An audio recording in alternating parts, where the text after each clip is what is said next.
वंदित्व सव्य सिद्धे।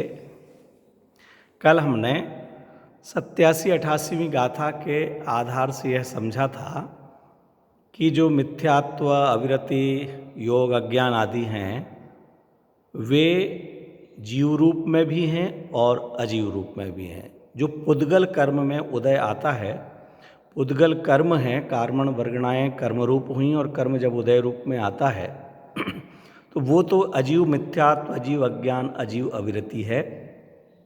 और जो उनका प्रतिबिंब, उनका ज्ञान उपयोग में होता है, ज्ञान में जानने में आता है, वो ज्ञान उन रूप दिखाई देता है, उसे जीव मिथ्यात्व, जीव अज्ञान, जीव अविरति, जीव कषाय आदि कहेंगे। और इसके लिए आचार्य देव ने उदाहरण दिया था कि जिस प्रकार से एक दर्पण के सामने बाहर मोर है, मोर का हरा नीला पीला जो रंग है वो उसका स्वयं का है, और जो उसका प्रतिबिंब दर्पण में पड़ रहा है वह दर्पण का ही है, वह मोर का नहीं है। इस तरह से दो प्रकार के मोर हो गए, एक दर्पण का मोर और एक वास्तविक मोर। इसी प्रकार से एक जो कर्म मिथ्यात्वादि है वह है अजीव मिथ्यात्व है, अजीव अज्ञान है, क्योंकि वो अजीव का परिणमन है, पुद्गल का परिणमन है। और यहाँ जो क्रोधादि का परिणमन हुआ है वह क्रोधादि का परिणमन जीव का है। देखिए, भेद विज्ञान कराने के लिए इस मिथ्यात्व, राग, द्वेष आदि को कर्म का कहा था, लेकिन वास्तव में देखा जाए तो यह परिणमन जीव में हुआ है। जीव का स्वभाव नहीं है, जीव के लिए सुखदायक नहीं है, जीव से वह बाहर करने योग्य ही है। फिर भी वस्तु स्थिति देखी जाए तो इस प्रकार की है कि जीव मिथ्यात्व, अजीव मिथ्यात्व, जीव मोह, जीव कषाय, अजीव कषाय, जीव योग, जीव उपयोग, अजीव उपयोग इत्यादि वेद से कर सकते हैं। अब 89 नंबर की गाथा में आचार्य देव कहते हैं कि ये जो 3 प्रकार का परिणाम है ये अनादिकाल से ही चला आ रहा है। ये कोई बीच में हो गया हो, पहले आत्मा शुद्ध था, पहले मिथ्यात्व रहित था, अज्ञान रहित था, अविरति रहित था, ऐसा नहीं है। अनादिकाल से ही जीव चला आ रहा है। टीकाकार कहते हैं वास्तव में यद्यपि आत्मा शुद्ध निरंजन है, शुद्ध निरंजन अपने स्वभाव रूप परिणमन करने की योग्यता वाला है, अपने शुभानुभव रूप ही, स्वभाव भूत रूप ही परिणमन करे ऐसी सामर्थ्य वाला है, लेकिन उस सामर्थ्य रूप अभी तक परिणमित नहीं हुआ है।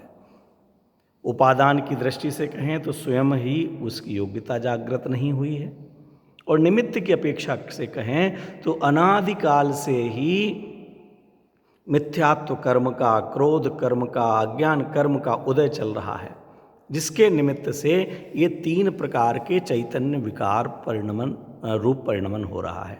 मिथ्यात्व, अज्ञान, अविरति, ये सामान्य रूप से 3 कहे हैं समूह में। बाकी आप विस्तार इनका सब कषाय, प्रमाद, जो भी समझना है वो सभी समझ सकते हैं। कषायों के भी जितने भेद समझना है वो सब समझ सकते हैं। लेकिन आचार्य देव ने 3 को कहा कि 3 प्रकार का जो उपयोग है, ये जो विकार रूप परिणमित हुआ है वह यद्यपि स्वभावभूत परिणमन करने की सामर्थ्य वाला है, ऐसा नहीं है कि वो स्वभावभूत परिणमन कर नहीं सकता है, लेकिन अनादि से ही अन्य वस्तुभूत का निमित्त मिला हुआ है। आचार्य देव ने, अमृतचंद्राचार्य ने उदाहरण दिया कि जैसे स्फटिक मणि होता है, वह स्फटिक मणि बिल्कुल निर्मल, स्वच्छ, पारदर्शी होता है, लेकिन उस स्फटिक मणि के पास में कोई लाल फूल, नीला फूल, पीला फूल कोई अगर आ जाए, उसके संयोग में हो या दाग लग जाए, जिसे डांक लगना कहते हैं, तो वह पूरा स्फटिक स्वच्छता के स्थान पर लालिमा युक्त, नीलिमा युक्त, कालीमा युक्त, हरितिमा युक्त दिखाई देता है।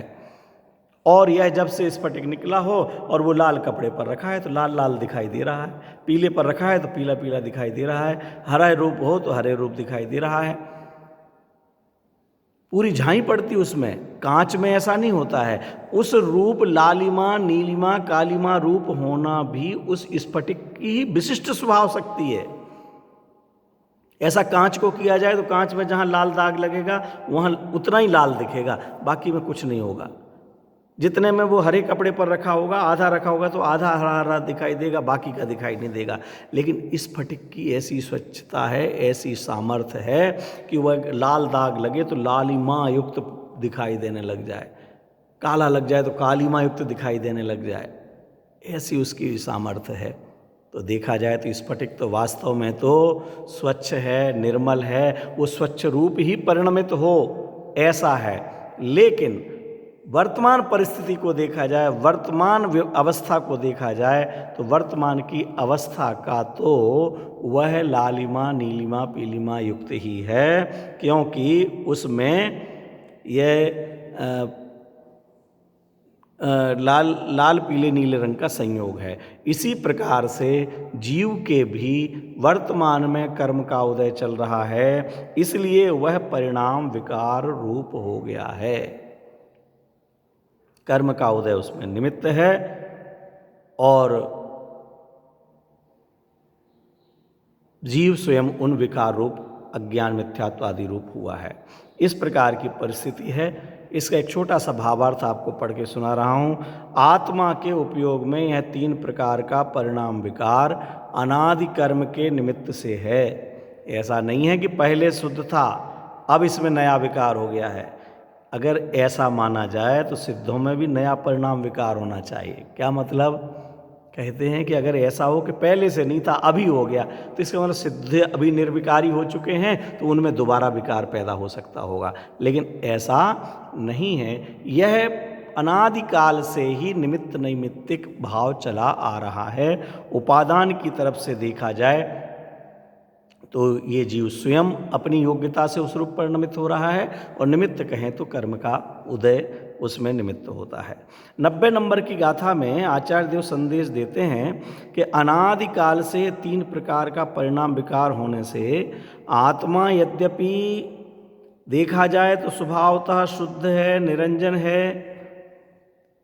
निरंजन शुद्ध का अर्थ क्या समझना, निरंजन का अर्थ क्या समझना कि शुद्ध का अर्थ है कि भाव कर्म से रहित है, और निरंजन है अर्थात द्रव्य कर्मों से रहित है। स्वभाव से देखा जाए तो यद्यपि आत्मा शुद्ध है, निरंजन है, द्रव्य कर्म भाव कर्म से रहित है, फिर भी ये 3 प्रकार का उपयोग रूप विकार हो रहा है। देखो कैसी विचित्रता हो रही है। स्वभाव से देखा जाए तो शुद्ध है, भाव कर्मों से रहित है, निरंजन है, ये ज्ञानावरण दर्शनावरण आदि कर्मों से रहित है। स्वभाव वर्तमान में प्रत्येक जीव का स्वभाव, द्रव्य स्वभाव, त्रैकालिक स्वभाव, अकारण स्वभाव शुद्ध और निरंजन है। फिर भी अपनी अज्ञानता से यह द्रव्य कर्म के उदय के निमित्त से मिथ्यात्व अज्ञान अविरति रूप परिणमित हो जाता है। और जब ये मिथ्यात्व अज्ञान अविरति रूप परिणमित होता है तो आचार्य देव कहते हैं उस समय उस जीव को उन विकार रूप परिणामों का कर्ता कहा जाता है, क्योंकि ये उन परिणामों में अपनापन कर रहा, कर्तृत्व कर रहा है। तो अब यहाँ पर परिणामों के विकारी परिणामों का कर्तृत्व सिद्ध कर रहे हैं कि ये जीव स्वयं हुआ है कर्मों का निमित्तपना, और जीव स्वयं उन विकार रूप परिणमित हुआ है, इसलिए उस जीव को उन परिणामों का कर्ता कहा जाता है। देखिए एक तरफ 75वीं गाथा में और उससे पहले उनका अकर्तापना सिद्ध किया है, आत्मा का शुद्ध स्वभाव दिखाया है। यहाँ आचार्य देव कहते हैं कि यद्यपि शुद्ध स्वभाव है, लेकिन कोई जीव सर्वथा यही मान ले कि ये जो विकार होता है वो तो कर्म कराते हैं, हम तो बिल्कुल शुद्ध हैं, ऐसा मान करके यदि निश्चयाभासी होना चाहे तो आचार्य देव कहते ऐसा नहीं है भैया। ये द्रव्य स्वभाव से यद्यपि शुद्ध निरंजन हो, लेकिन वर्तमान में उन कर्मों के उदय के निमित्त को पाकर आप स्वयं अपनी अज्ञानता से उन मोह राग द्वेष भाव रूप परिणमित होते हो, उन मोह राग द्वेष के कर्ता बनते हो, तो तुम उन मोह राग द्वेष भावों के कर्ता भी कहलाते हो। इस तरह यह 90 नंबर की गाथा में आचार्य देव ने संदेश दिया।